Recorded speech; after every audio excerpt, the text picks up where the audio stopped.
Les quartiers de la Minière et du Taouya en pleine inondation après plusieurs jours de pluie. Les résidents et les passants se plaignent. Ils rencontrent des difficultés pour se déplacer. Reportage Elisabeth Ditlan, Ibrahim Assouri Kamara. Les habitations de la Minière et de Taouya. L'eau déborde sur des routes et atteint certaines entrées des concessions. Sur place, les citoyens constatent un manque de caniveaux. Bon, ce que je vois ici, c'est qu'on est en manque de caniveaux parce qu'il faut avoir des caniveaux qui suffisent, c'est-à-dire qui peuvent servir pour l'écoulement de l'eau. Sinon, ça ne va pas nous arranger. Parce que si l'eau, c'est-à-dire l'eau stagnante au niveau de la route, ça va gâter la route. Ce que je vois là, c'est pas du tout fameux quand même. Avoir ça avec de l'eau comme ça, vraiment, les voitures ont du mal à passer. Il y a des problèmes avec l'eau là. Il faut vraiment des caniveaux par ici. Les voitures, ça ne peut pas rouler comme ça. Déjà avec les petites routes qui sont là, il y a des trous, tu ne peux pas voir, tu peux venir rentrer dedans, c'est plein d'eau, il faut trouver des caniveaux. Certains habitants de ces quartiers ont pris l'habitude de déverser des cailloux sur les routes. Ce qui n'est pas sans conséquence pour les voitures. Les pneus prennent un coup. Ça gêne bien sûr, ça gêne la section. En plus aussi, ça gâte nos pneus là.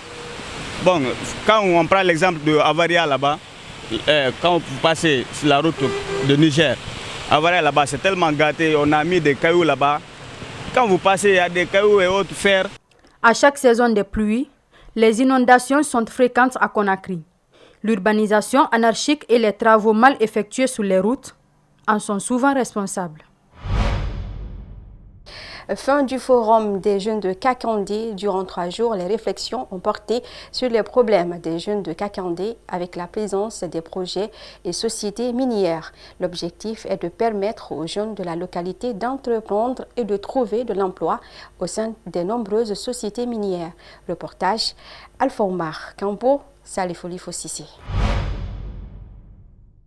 Parrainé par le ministre des Mines et de la Géologie, le forum a eu le soutien de plusieurs acteurs qui s'engagent pour le développement de la ville de Boké.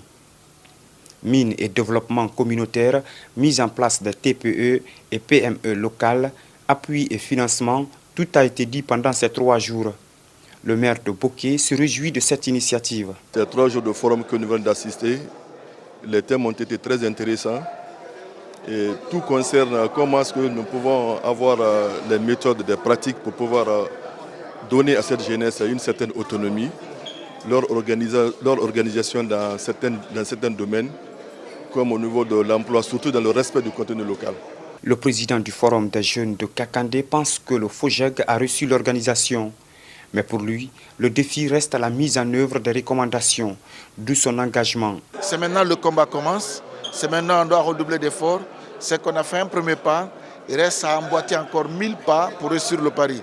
Et c'est pourquoi nous allons passer par tous les moyens avec les ONG qui sont autour de nous, de mettre donc la pression et au niveau du ministère des Mines, au niveau donc du ministère de la décentralisation et voir ensemble la main dans la main comment prendre en compte ces préoccupations des 9 collectivités plus la commune urbaine de Boké. Les participants sont venus de toutes les collectivités de Boké pour exprimer leurs préoccupations. Participer à ce forum, ça m'a beaucoup plu parce qu'il y avait beaucoup de choses qui se passaient au niveau de la localité, de ma localité, concernant les sociétés minières et autres structures que je ne savais pas. Et ça a été une fierté, ça a été un sentiment de joie parce que là, ça reflète l'image de notre société. Et en plus, c'est une manière de nous féliciter, de nous encourager par rapport à notre volontariat, à notre engagement par rapport à ce FOGEC, à ce mouvement, à ce forum des jeunes de Boké. Le prochain forum des jeunes de Kakandé est attendu l'an prochain. Espérons que le comité de suivi des recommandations fasse tache d'huile et que les sociétés minières respectent leur programme d'accompagnement selon le contenu local et le code minier. Et les habitants du district de Konkouré, une localité de Télémélé impactée par le projet du barrage hydroélectrique de Swapiti, sont sommés de quitter leur localité et de rejoindre leur nouveau site de reclassement.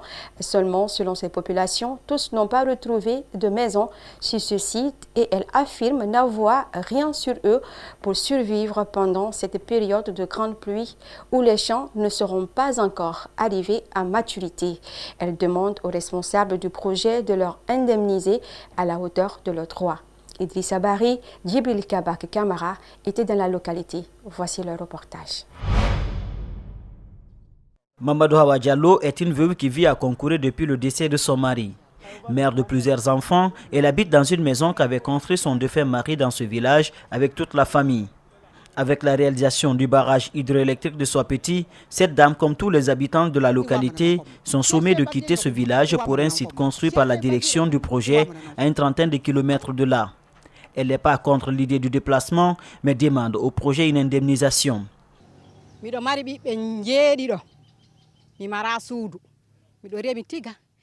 J'ai 7 enfants, je n'ai pas de maison. J'ai cultivé de l'arachide et du fonio. Je n'ai plus à manger et je n'ai plus de mari non plus. Alors où vais-je partir avec mes orphelins? Nous leur prions de nous aider à être en possession de nos droits. Nous ne refusons pas de quitter, mais qu'ils nous dédommagent bien quand même.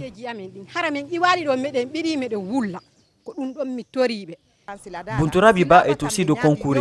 Veuve de son état, contrairement à la première, elle n'a pas retrouvé sa part de maison sur le nouveau site de recasement. N'étant pas contre un quelconque déplacement des lieux, mais il ne compte pas quitter ici avec ses enfants, ne sachant pas vers où aller, fut-elle.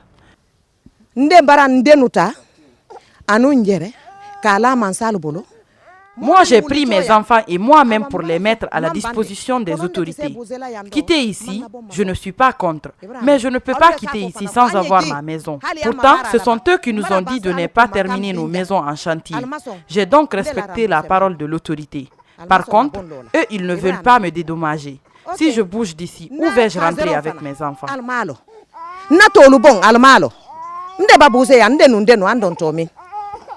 Dans les autres localités, le déguerpissement s'est effectué selon les meilleures dispositions, nous confie le président du district. Alpha Suleiman Ba affirme que pendant une mission d'inspection sur le nouveau site, il a été remarqué que certaines maisons manquent de commodités et plusieurs citoyens sont sans toit sur la nouvelle zone de relocalisation. Il invite alors les responsables à honorer l'engagement pris devant les populations impactées par ce méga projet. On nous déplace à l'heure où nous sommes comme ça, pendant la saison pluvieuse. Ce qu'on avait dans les greniers, on a déjà sémé ça. Si on se déplace ici à l'heure là, les maisons sont construites, il n'y a pas de cuisine. Donc on quitte ici, on n'a rien. Nous rentrons dans des maisons où on ne trouve rien. Et puis on nous dit, c'est des maisons. Oui, bien sûr, c'est des maisons. Mais nous, nos petites cases qu'on a, que nous possédons ici, nous comptons sur ça plus que les maisons qu'ils ont construites. La direction du projet projetait de fermer les vannes du barrage le 15 août dernier. Au moment où nous quittions la localité, des camions étaient en partance pour la zone afin de procéder au déplacement des populations de Konkoué. Voilà, c'est ce qu'il fallait retenir de l'actualité nationale. Merci aux téléspectateurs de Bokeh et de Dalaba. Merci également à l'équipe technique restée avec nous. Les programmes continuent sur Espace TV. Au revoir.